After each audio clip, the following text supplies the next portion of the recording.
За өглөө өдөр орой мэд guys. Өдрийг сайхан өнгөрүүлж байгааг итгэж байна. Өнөөдөр би та нартай хамгийн анхны удаа сурж ирсэн Калифорни роллоо зааж өгье. Энд маань орхон 60 г будаа, 10 г кукумбер, 3 ширхэг авокадо, 60 г crab meat, 120 г будаа, 60 г crab meat байна. За, I show you. Here you go boy. Будаага ингэж жигэд хараагаад гараараа ингэж ер нь роллыг бол кебаб гэж бодох хэрэгтэй. Тэгвэл өөрийн толгонд амар хөнгөнөр буу. За crab meat 60 г. Кукумбер 10 г. Авокадо 3 слайс. Яг жигэд хараагаад нэг талын булангийн сайн дарж өгөөд ингээд шүшийн материал оруулаад энэ талаас бүртгэх гэдэг энийг 2 хуруураас сайхан дараад өгч.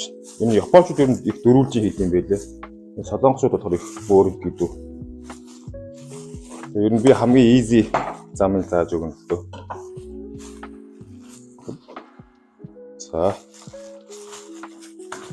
За тэгээд нэг иймэрхүү.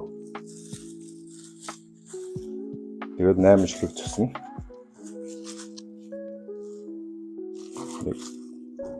Яг тэнцүү. Хонаар сүхээ.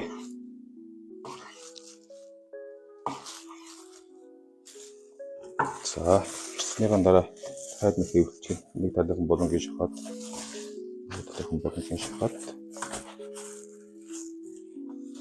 За, тэгээд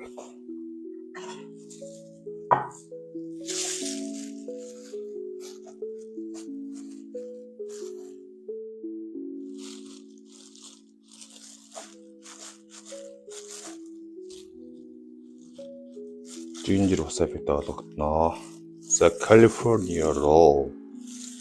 Бүх талаас гоё харагдаж байгаа гэж итгэж байна. За анхны бичлэг байсан болохоор тэгээд уушч өршөөгөөрэй. Өшөө илүү сайжрах баха. За дуусах